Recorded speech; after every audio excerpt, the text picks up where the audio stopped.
Excellent. Très bon cru de coca, ça. J'aime. Ouais.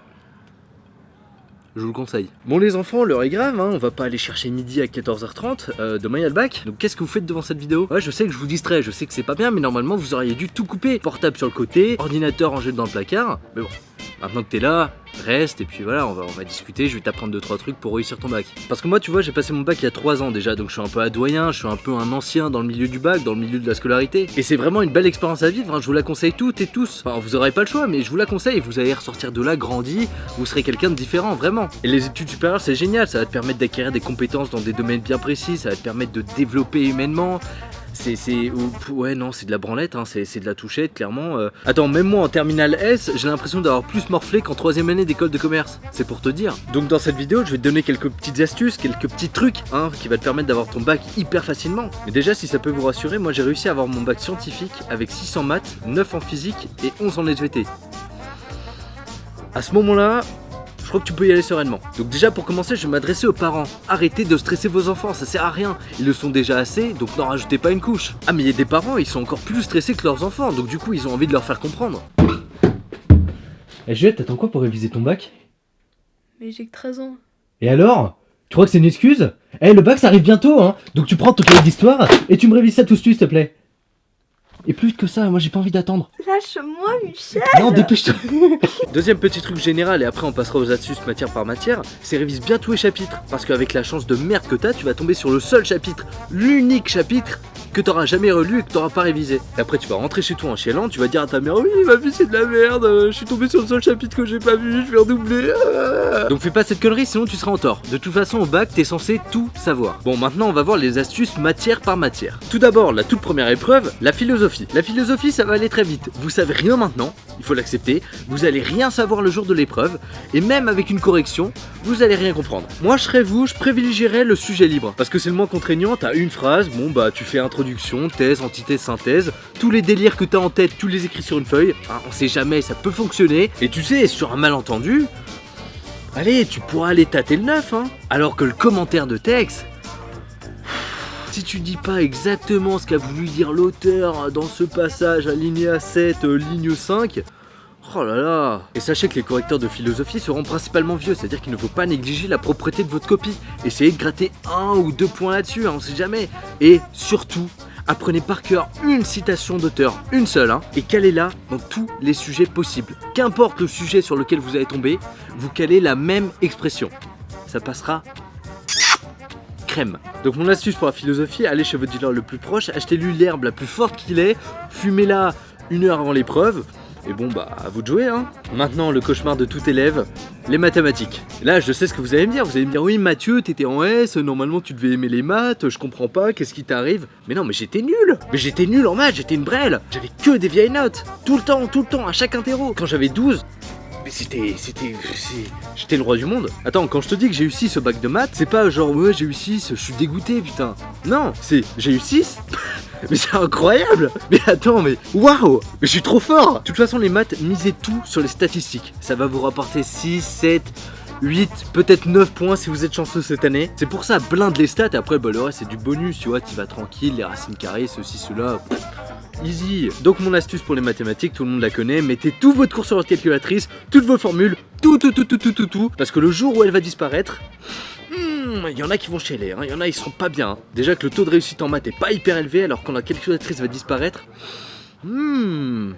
ça va faire plaisir. Maintenant l'SVT, la science de la vie et de la terre. De toute façon en SVT t'as 4 thèmes qui reviennent tout le temps. La reproduction, le cycle de l'eau, la géologie et les chromosomes. Bon la reproduction j'imagine que vous êtes hyper calé sur le sujet, hein, on vous fait confiance là-dessus. Maintenant de toute façon même à 12 ans ils peuvent t'en parler, ils peuvent t'en faire un exposé, ils peuvent t'expliquer des choses. Et puis s'il te manque encore 2-3 informations, moi je t'invite à aller sur un site génial qui s'appelle YouPorn, hein, qui va t'apprendre ce que c'est un peu la reproduction là.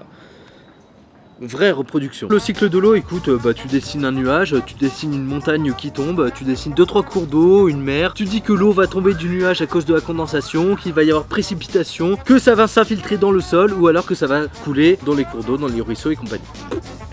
Voilà. La géologie, bah t'as juste à savoir qu'il y a différentes couches de pierres, de cailloux dans le sol et que plus tu t'enfonces, plus c'est dur. Bon, et puis le chromosome, t'apprends juste que ça se divise, ça se remet, ça se divise, ça se remet, qu'il y en a de plus en plus. Et puis au pire, tu vas voir sur Google Images, t'apprends le schéma par cœur. Et puis le matin même, c'est bon, hein, tu le connais. Donc mon astuce pour la SVT, c'est apprends à dessiner. Dessine bien. Parce que si tu sais pas quoi dire, et ben un dessin fera très bien l'affaire, je t'assure. Et maintenant, le PS, une matière que j'affectionne tout particulièrement. Parce qu'à l'époque, j'étais hyper sportif. Du coup, j'étais toujours dans les premiers. Je m'en suis sorti avec un 18 au bac.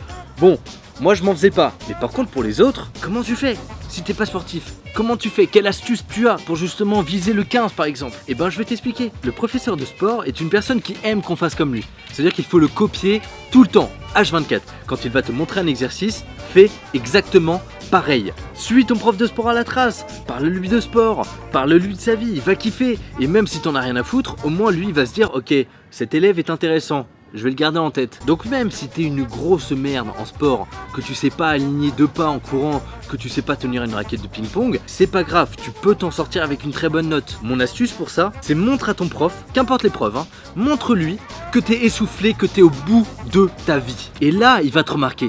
Et là, il va se dire, ok, cette personne est allée au bout de sa vie. Cette personne est morte. Cette personne n'a plus de force. Pendant mon cours. 17. Tu vois le stratagème ou pas, t'as compris? Maintenant faut que tu l'appliques. C'est hyper faillot mais ça peut te sauver des points parce que je te rappelle qu'en philo tu ne connais rien.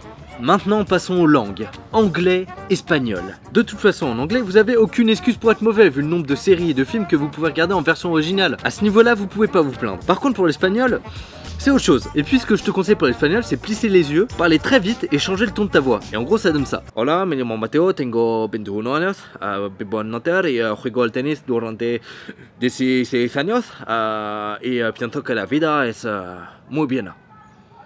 Gracias.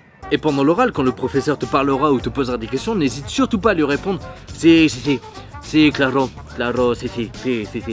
Déjà pour lui montrer qu'il a tout à fait raison dans ce qu'il dit, que c'est hyper intelligent et que tu comprends tout. Par contre, fais pas le con. Essaye quand même d'apprendre les questions de base. Si par exemple le prof te demande Hola, comment te llamas? Et que toi, comme un con, tu réponds si, claro que si. Ah non, bah là t'es vraiment trop con, là je peux vraiment rien pour toi, hein, je suis désolé, hein. Là ton bac tu l'auras jamais. Donc mon astuce pour les langues, c'est apprenez à bien improviser. Et si vous êtes vraiment dans la merde, n'hésitez pas à citer un passage de chanson ou de film que vous connaissez par cœur.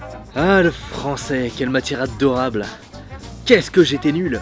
Oh là là, mais d'une force. Ah j'étais mauvais. Attends, mais en même temps les profs ils voient des trucs dans les textes, moi je les cherche toujours, hein. Et je les ai jamais compris d'ailleurs. Oui, donc là vous voyez l'auteur veut faire une critique de la société individualisme en France en 1837 et il veut montrer la suprématie des riches par rapport au peuple, hein, par rapport au peuple qui n'avait pas de pouvoir à cette époque. Ok, d'accord, très bien. J'avais pas compris, ok. Parce que moi en fait j'avais compris que l'auteur jouait au bilboquet et qu'il aimait bien les femmes. C'est sûr on a le même texte ou... Eh oui, malheureusement pour toi, tu as le même texte que la prof, mot pour mot. C'est juste que t'es nul, c'est tout. Après ça va, en S, le français c'est coef 2. On va dire que tu vas un peu plus sereinement qu'un maths coef 8 par exemple. Mais tu veux quand même sortir de la salle en ayant l'impression d'avoir un minimum réussi.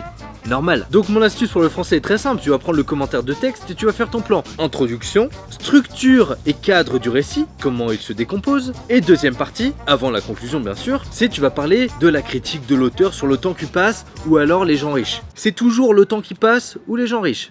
Cherche pas. Et puis maintenant, l'histoire-géographie. Je pense que c'est la matière qui fait le plus flipper les élèves. Pourquoi? Parce que c'est tout simplement du par cœur. Parce que tu vas pas pouvoir blablater comme en français, tu vas pas pouvoir trouver un résultat hyper correct grâce à une formule miracle que t'auras sortie d'on sait pas d'où. Là, c'est du par cœur, c'est tout là-dedans, c'est soit tu sais pas.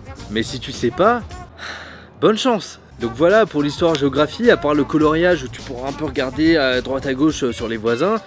Bah mon astuce c'est écoute, révise tout par cœur, hein, mot pour mot, y a pas d'astuce miracle hein, pour ça, je suis désolé, je peux rien faire pour toi, c'est révise, apprends tes chapitres par cœur, je suis désolé, c'est chiant mais c'est comme ça hein.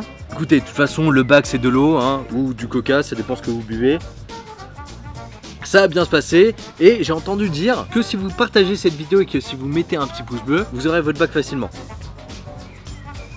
À ce qui paraît hein. Je dis ça, je dis rien.